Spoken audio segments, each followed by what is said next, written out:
Two great mysteries dominate our lives, love and money. What is love is a question that has been endlessly explored in stories, songs, books, movies, and television. But the same cannot be said about the question, what is money? It's not surprising that monetary theory hasn't inspired any blockbuster movies, but it was not even mentioned at the schools most of us attended. For most of us, the question, where does money come from, brings to mind a picture of the mint printing bills and stamping coins. Money, most of us believe, is created by the government.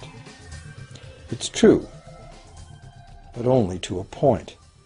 Those metal and paper symbols of value we usually think of as money are indeed produced by an agency of the federal government called the Mint.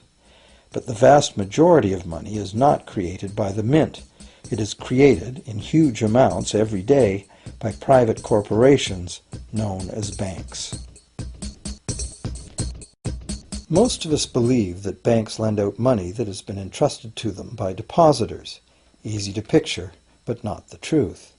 In fact, banks create the money they loan, not from the bank's own earnings, not from the money deposited, but directly from the borrower's promise to repay. The borrower's signature on the loan papers is an obligation to pay the bank the amount of the loan plus interest, or lose the house, the car, whatever asset was pledged as collateral. That's a big commitment from the borrower. What does the same signature require of the bank? The bank gets to conjure into existence the amount of the loan and just write it into the borrower's account. Sound far-fetched? Surely that can't be true. But it is.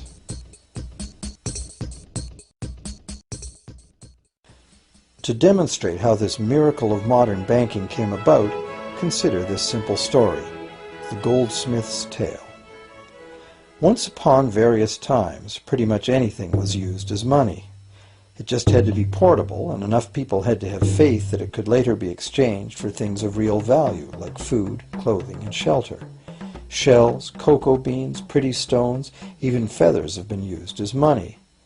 Gold and silver were attractive, soft, and easy to work with, so some cultures became expert with these metals. Goldsmiths made trade much easier by casting coins, standardized units of these metals whose weight and purity was certified. Well, to protect his gold, the goldsmith needed a vault, and soon his fellow townsmen were knocking on his door, wanting to rent space to safeguard their own coins and valuables. Before long, the goldsmith was renting every shelf in the vault and earning a small income from his vault rental business. Years went by, and the goldsmith made an astute observation. Depositors rarely came in to remove their actual physical gold, and they never all came in at once. That was because the claim checks the goldsmith had written as receipts for the gold were being traded in the marketplace as if they were the gold itself. This paper money was far more convenient than heavy coins, and amounts could simply be written instead of laboriously counted one by one for each transaction. Meanwhile, the goldsmith had another business. He lent out his gold, charging interest. Well, as convenient claim check money came into acceptance, borrowers began asking for their loans in the form of these claim checks instead of the actual metal. As industry expanded, more and more people asked the goldsmith for loans. This gave the goldsmith an even better idea. He knew that very few of his depositors ever removed their actual gold, so the goldsmith figured he could easily get away with lending out claim checks against his depositors' gold, in addition to his own. As long as the loans were repaid, his depositors would be none the wiser and no worse off, and the goldsmith, now more banker than artisan, would make a far greater profit than he could by lending only his own gold.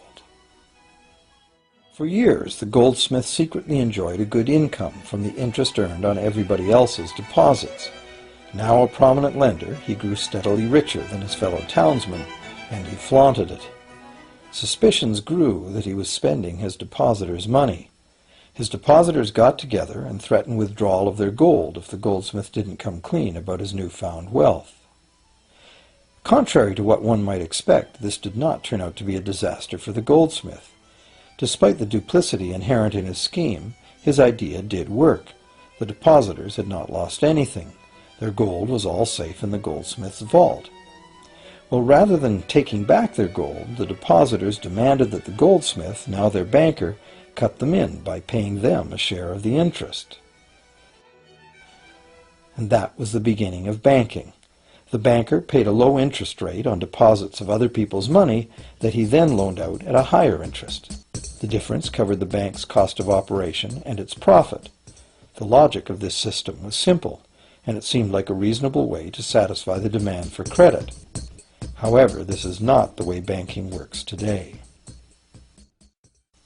Our goldsmith banker was not content with the income remaining after sharing the interest earnings with his depositors, and the demand for credit was growing fast as Europeans spread out across the world.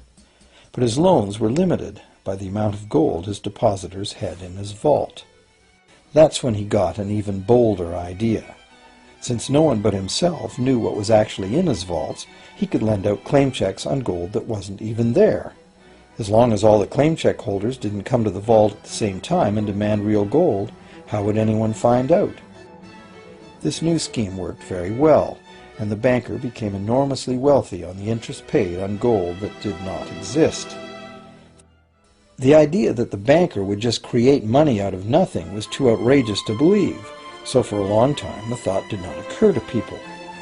But the power to just invent money went to the banker's head, as you can well imagine. In time, the magnitude of the banker's loans and his ostentatious wealth did trigger suspicions once again. Some borrowers started to demand real gold instead of paper representations. Rumors spread. Suddenly, several wealthy depositors showed up to remove their gold. The game was up. A sea of claim check holders flooded the street outside the closed doors of the bank. Alas, the banker did not have enough gold and silver to redeem all the paper he had put into their hands. This is called a run on the bank, and it is what every banker dreads. This phenomenon of a run on the bank ruined individual banks and, not surprisingly, damaged public confidence in all bankers. It would have been straightforward to outlaw the practice of creating money from nothing. But the large volumes of credit the bankers were offering had become essential to the success of European commercial expansion, so instead the practice was legalized and regulated. Bankers agreed to abide by limits on the amount of fictional loan money that could be lent out. The limit would still be a number much larger than the actual value of gold and silver in the vault. Quite often the ratio was 9 fictional dollars to 1 actual dollar. Regulated. Bankers agreed to abide by limits on the amount of fictional loan money that could be lent out. The limit would still be a number much larger than the actual value of gold and silver in the vault. Quite often the ratio was 9 fictional dollars to 1 actual dollar in gold. These regulations were enforced by surprise inspections. It was also arranged that, in the event of a run, central banks would support local banks with emergency infusions of gold. Only if there were runs on a lot of banks simultaneously would the banker's credit bubble burst and the system come crashing down.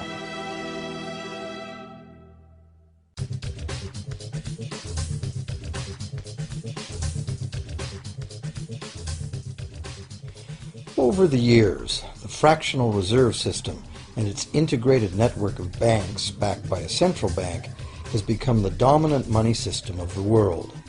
At the same time, the fraction of gold backing the debt money has steadily shrunk to nothing. The basic nature of money has changed. In the past, a paper dollar was actually a receipt that could be redeemed for a fixed weight of gold or silver. In the present, a paper or digital dollar can only be redeemed for another paper or digital dollar.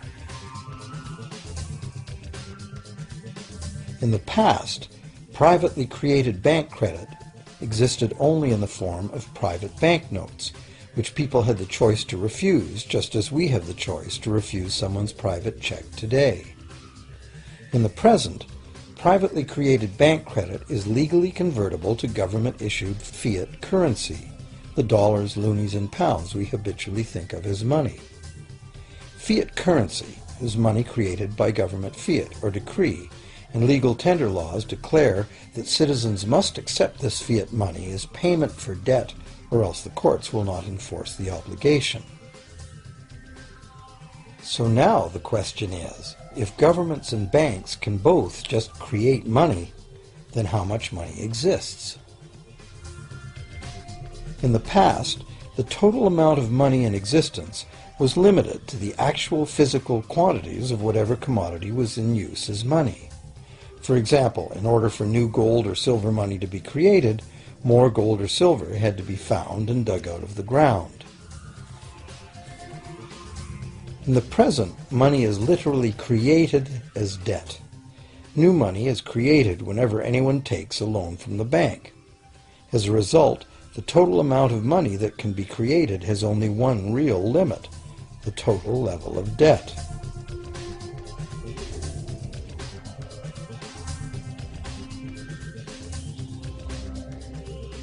Governments place an additional statutory limit on the creation of new money by enforcing rules known as fractional reserve requirements. Essentially arbitrary, fractional reserve requirements vary from country to country and from time to time. In the past, it was common to require banks to have at least $1 worth of real gold in the vault to back $10 worth of debt money created. Today, reserve requirement ratios no longer apply to the ratio of new money to gold on deposit, but merely to the ratio of new debt money to existing debt money on deposit in the bank. Today, a bank's reserves consist of two things: the amount of government-issued cash or equivalent that the bank has deposited with the central bank, plus the amount of already existing debt money the bank has on deposit. To illustrate this in a simple way, let's imagine that a new bank has just started up and has no depositors yet.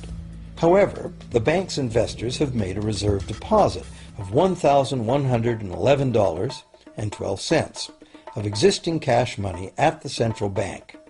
The required reserve ratio is 9-to-1. Step 1. The door is open and the new bank welcomes its first loan customer. He needs $10,000 to buy a car. At the 9-to-1 reserve ratio, the new bank's reserve at the central bank, also known as high-powered money, allows it to legally conjure into existence 9 times that amount, or $10,000, on the basis of the borrower's pledge of debt. This $10,000 is not taken from anywhere. It's brand new money simply typed into the borrower's account as bank credit. The borrower then writes a check on that bank credit to buy the used car. Step 2. The seller then deposits this newly created $10,000 at her bank. Unlike the high-powered government money deposited at the central bank, this newly created credit money cannot be multiplied by the reserve ratio. Instead, it's divided by the reserve ratio. At a ratio of 9-to-1, a new loan of $9,000 can be created on the basis of the $10,000 deposit. Step 3. If that $9,000 is then deposited by a third party at the same bank that created it or at a different one, it becomes the legal basis for a third issue of bank credit, this time for the amount of $8,100. Like one of those Russian dolls where each layer contains a slightly smaller doll inside, each new deposit contains the potential for a slightly smaller loan in an infinitely decreasing series. Now, if the loan money created is not deposited at the bank, the process stops. That's the unpredictable part of the money creation mechanism. But more likely, at every step, the new money will be deposited at a bank, and the reserve ratio process can repeat itself over and over until almost $100,000 of brand new money has been created within the banking system. All of this new money has been created entirely from debt, and the whole process has been legally authorized by the initial reserve deposit of just $1,111.12, which is still sitting untouched at the central bank. What's more, under this ingenious system, the books of each bank in the chain must show that the bank has 10% more on deposit than it has out on loan. This gives banks a very real incentive to seek deposits in order to be able to make loans, supporting the general but misleading impression that loans come out of deposits. Now, unless all the successive loans are deposited at the same bank, it cannot be said that any one bank got to multiply its initial high-powered money reserve almost 90 times by issuing bank credit out of nothing. However, the banking system is a closed loop. Bank credit created at one bank becomes a deposit in another, and vice versa. In a theoretical world of perfectly equal exchanges, the ultimate effect would be exactly the same as if the whole process took place within one bank. That is, the bank's initial central bank reserve of a little over $1,100 allows it to ultimately collect interest on up to $100,000 the bank never had.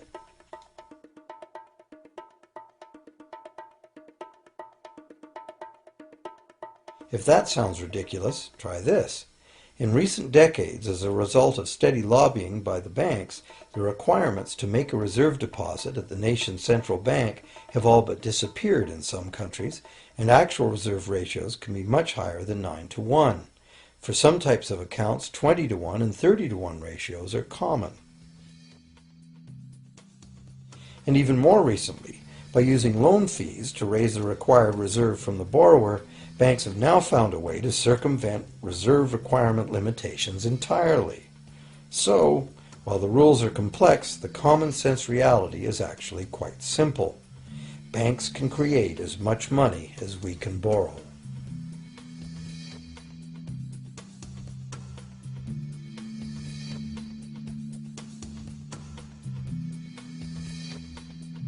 Despite the endlessly presented mint footage, government-created money typically accounts for less than 5% of the money in circulation.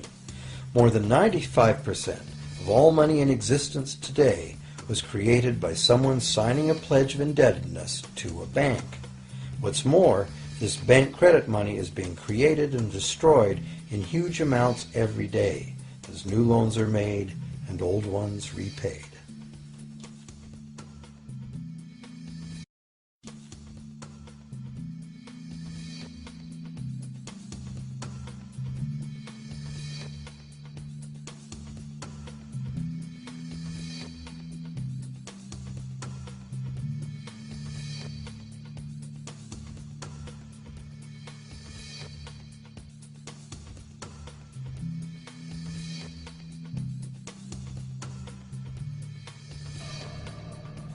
Banks can only practice this money system with the active cooperation of government.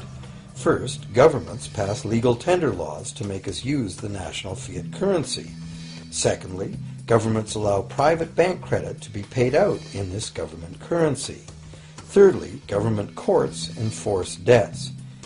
And lastly, governments pass regulations to protect the money system's functionality and credibility with the public, while doing nothing to inform the public about where money really comes from. The simple truth is that when we sign on the dotted line for a so-called loan or mortgage, our signed pledge of payment, backed by the assets we pledge to forfeit should we fail to pay, is the only thing of real value involved in the transaction. To anyone who believes we will honor our pledge, that loan agreement or mortgage is now a portable, exchangeable, and saleable piece of paper. It's an IOU.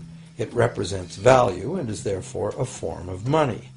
This money the borrower exchanges for the bank's so-called loan. Now, a loan in the real world means that the lender must have something to lend.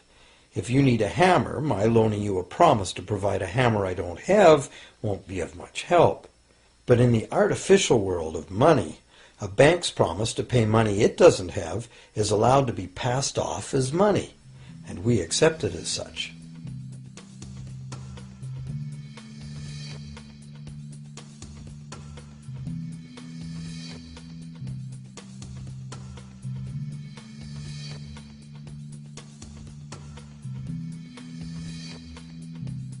Once the borrower signs the pledge of debt, the bank then balances the transaction by creating, with a few keystrokes on a computer, a matching debt of the bank to the borrower. From the borrower's point of view, this becomes loan money in his or her account, and because the government allows this debt of the bank to the borrower to be converted to government fiat currency, Everyone has to accept it as money. Again, the basic truth is very simple. Without the document the borrower signed, the banker would have nothing to lend.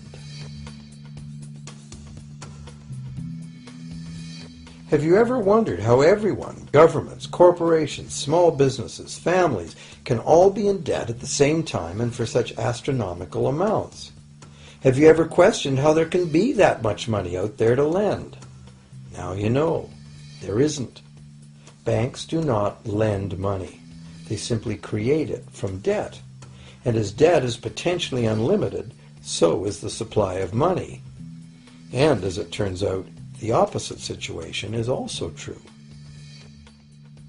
Isn't it astounding that despite the incredible wealth of resources, innovation, and productivity that surrounds us, almost all of us, from governments to companies to individuals, are heavily in debt to bankers? If only people would stop and think, how can that be? How can it be that the people who actually produce all the real wealth in the world are in debt to those who merely lend out the money that represents the wealth? Even more amazing is that once we realize that money really is debt, we realize that if there was no debt, there'd be no money.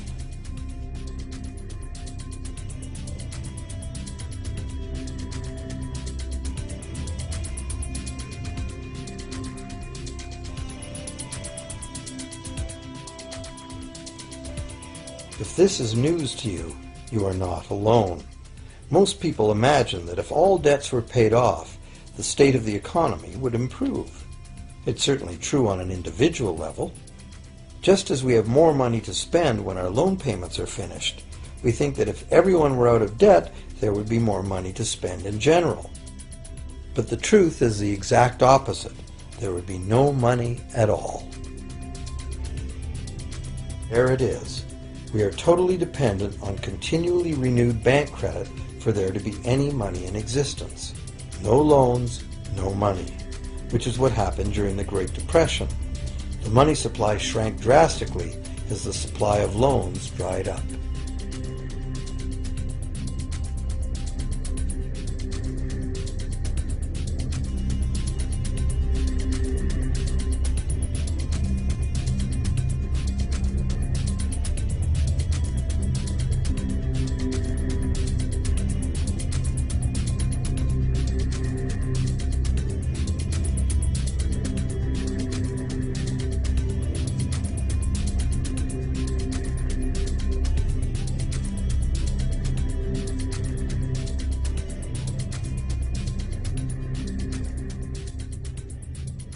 And that's not all. Banks create only the amount of the principal. They don't create the money to pay the interest. Where is that supposed to come from? The only place borrowers can go to obtain the money to pay interest is the general economy's overall money supply. But almost all that overall money supply has been created exactly the same way, as bank credit that has to be paid back with more than was created. So everywhere there are other borrowers in the same situation, frantically trying to obtain the money they need to pay back both principal and interest from a total money pool which contains only principal. It is clearly impossible for everyone to pay back the principal plus interest because the interest money doesn't exist. This can even be expressed by a simple mathematical formula. The big problem here is that for long-term loans, such as mortgages and government debt, the total interest far exceeds the principal. So unless a lot of extra money is created to pay the interest, it means a very high proportion of foreclosures and a non-functioning economy. To maintain a functional society, the rate of foreclosure needs to be low. And so, to accomplish this, more and more new debt money has to be created to satisfy today's demands for money to service the previous debt.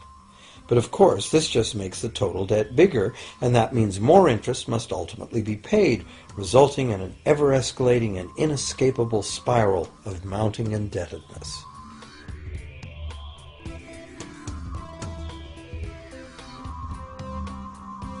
It is only the time lag between money's creation as new loans and its repayment that keeps the overall shortage of money from catching up and bankrupting the entire system. However, as the bank's insatiable credit monster gets bigger and bigger, the need to create more and more debt money to feed it becomes increasingly urgent. Why are interest rates so low? Why do we get unsolicited credit cards in the mail? Why is the U.S. government spending faster than ever? Could it be to stave off collapse of the entire monetary system? A rational person has to ask, can this really go on forever? Isn't a collapse inevitable?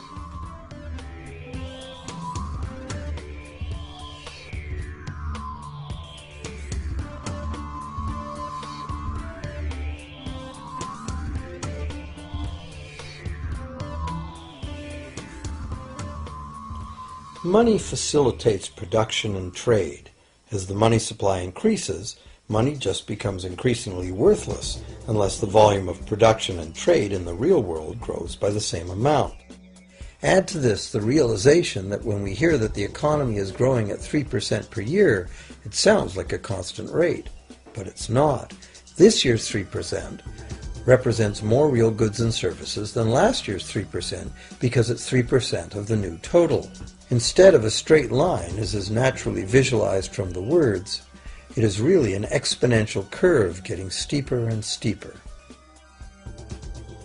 The problem, of course, is that perpetual growth of the real economy requires perpetually escalating use of real-world resources and energy. More and more stuff has to go from natural resource to garbage every year, forever, just to keep this system from collapsing.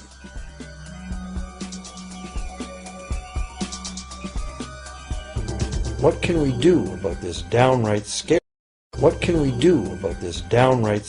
situation? For one thing, we need a very different concept of money.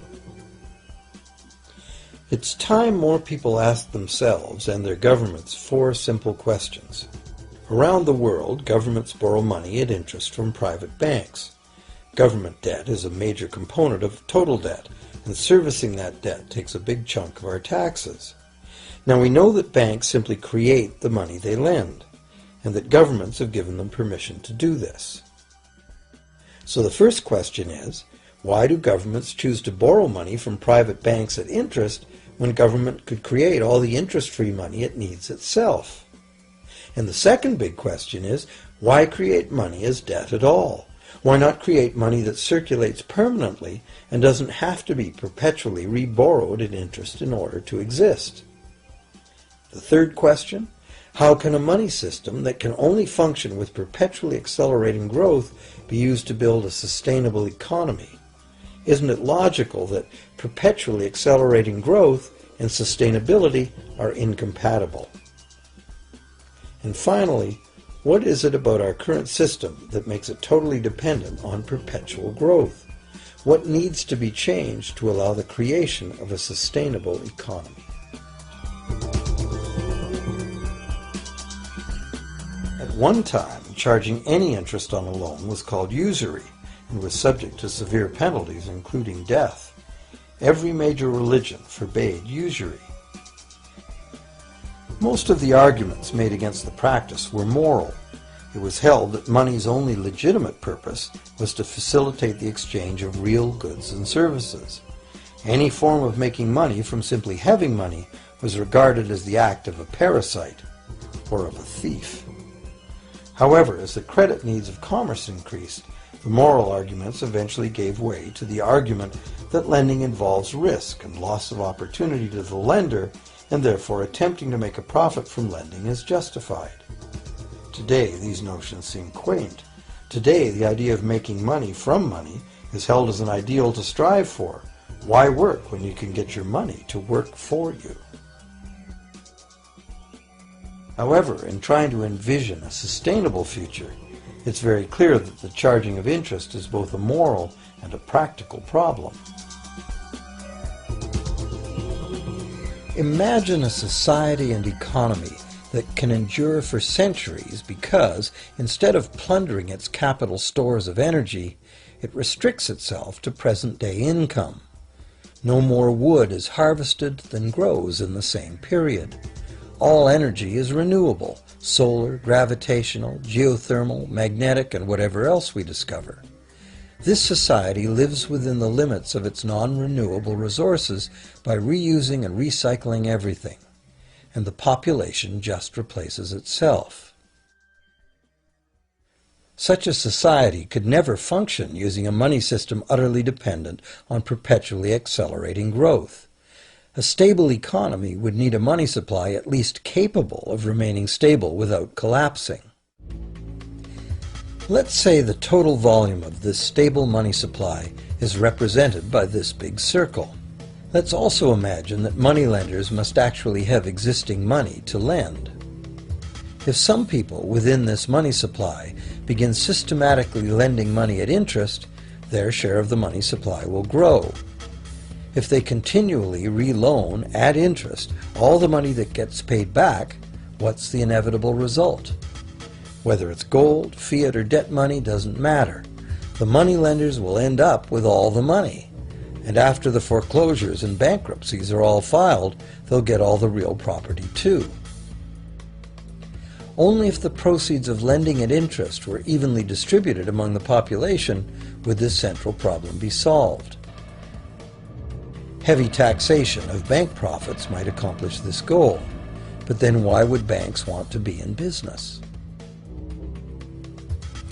If we were ever able to free ourselves of the current situation, we could imagine banking run as a non-profit service to society, dispersing its interest earnings as a universal citizen dividend, or lending without charging interest at all.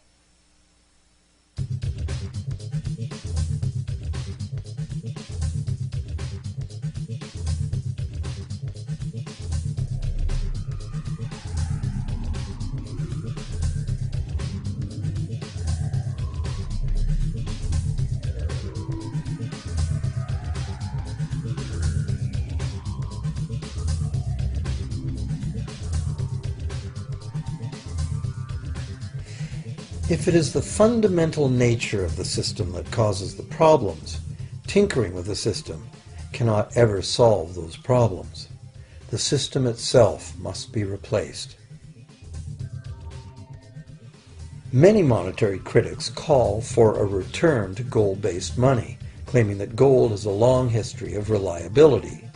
They ignore the many scams that can be played with gold, shaving coins, debasing the metal, cornering the market, all of which were abundantly practiced in ancient Rome and contributed to its fall. Some advocate silver, it being more abundant than gold and therefore more difficult to corner. Many question the need to bring back precious metals at all. No one wants to go back to carrying heavy sacks of coins to go shopping. It's a certainty that paper, digital, plastic, or more likely biometric ID money would be the real medium of trade, with the same potential for creating unlimited debt money we have now. Beyond that, if gold again became the sole legal basis of money, those who have no gold would suddenly have no money. Other monetary reform advocates have concluded that greed and dishonesty are the main problems, and that there may be better ways to create an honest and equitable money system than returning to silver or gold. Inventive minds have proposed a variety of alternate ways to create money. Many private barter systems create money as debt, much as banks do, but it is done openly and without charging interest. An example is a barter system in which debt is expressed as pledges of hours of work, all work being valued equally at a dollar figure that then allows hours to be equated with the dollar price of goods. This kind of money system can be set up by anyone who can devise a way to do the accounting and find willing and trustworthy participants. Setting up a local barter money system, even if it were little used now, would be prudent emergency planning for any community. Monetary reform, like electoral reform, is a big topic, and one that requires a willingness to change and to think outside the box. Monetary reform, again, like electoral reform, will not come easily, because the enormously powerful interests that benefit from the existing system will do their utmost to maintain their advantage. Now that we've seen that money is just an idea, and that in reality money can be whatever we make it, Here's one very simple alternative monetary concept to consider. This model is based on systems that have worked in the past, in England and America, systems that were undermined and destroyed by the goldsmith bankers and their fractional reserve system.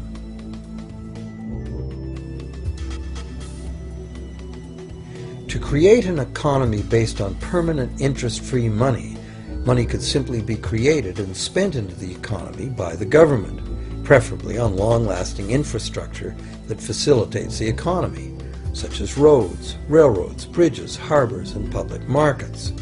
This money would not be created as debt, it would be created as value, that value being in the form of whatever it was spent on.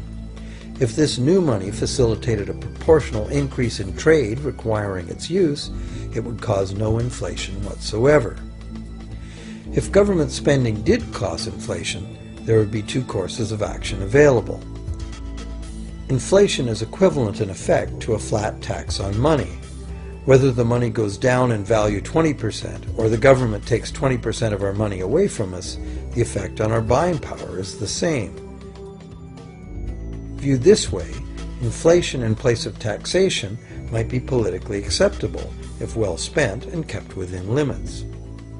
Or government could choose to counter inflation by collecting tax monies that it then takes out of use, thus reducing the money supply and restoring its value. To control deflation, which is the phenomenon of falling wages and prices, the government would simply spend more money into existence value. To control deflation, which is the phenomenon of falling wages and prices, the government would simply spend more money into existence. With no competing private debt money creation, governments would have more effective control of their nation's money supply. The public would know whom to blame if things went wrong. Governments would rise and fall on their ability to preserve the value of money. Government would operate primarily on taxes, as it does now, but tax money would go much, much further, as none of it would be required to pay interest to private bankers. There could be no national debt if the federal government simply created the money it needed. Our perpetual collective servitude to the banks through interest payments on government debt would be impossible.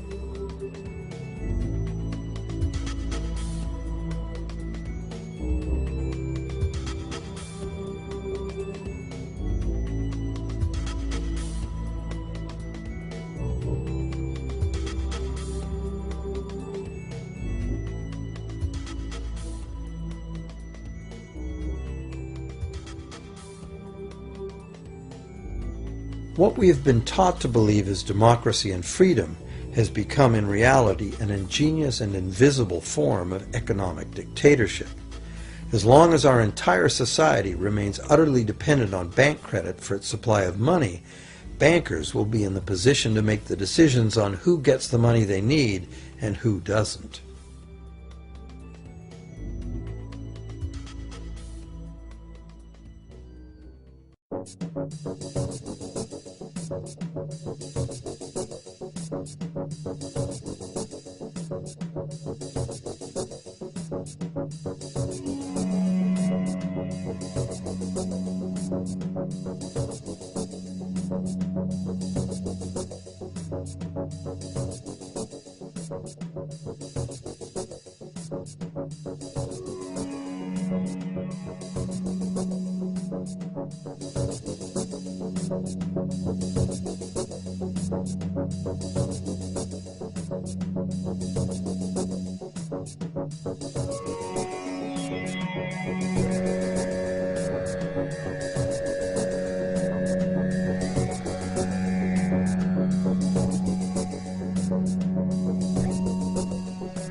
Few people are aware today that the history of the United States since the Revolution in 1776 has been, in large part, the story of an epic struggle to get free and stay free of control by the European international banks.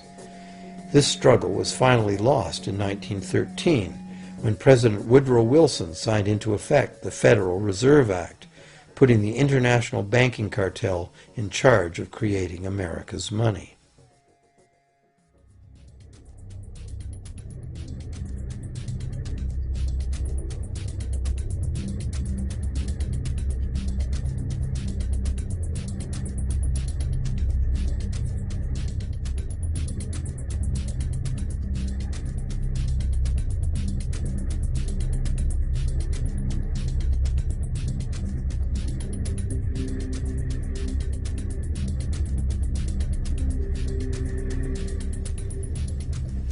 The power of this system is deeply ingrained.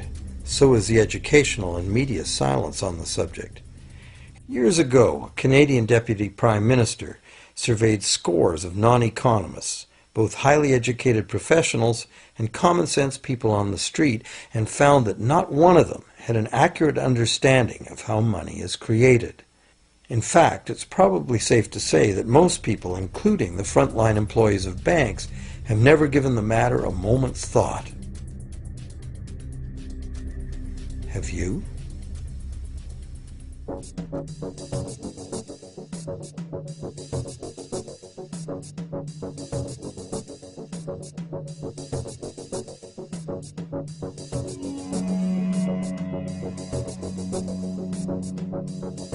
The modern money-as-debt system was born a little over 300 years ago, when the first Bank of England was set up with a royal charter for fractional lending of gold receipts at a modest ratio of 2 to 1. That modest ratio was just the proverbial foot in the door. The system is now worldwide, creates virtually unlimited amounts of money out of thin air, and has almost everyone on the planet chained to a perpetually growing debt that can never be paid off.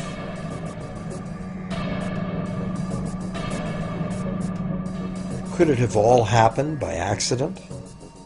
Or is it a conspiracy? Obviously, something very big is at stake here.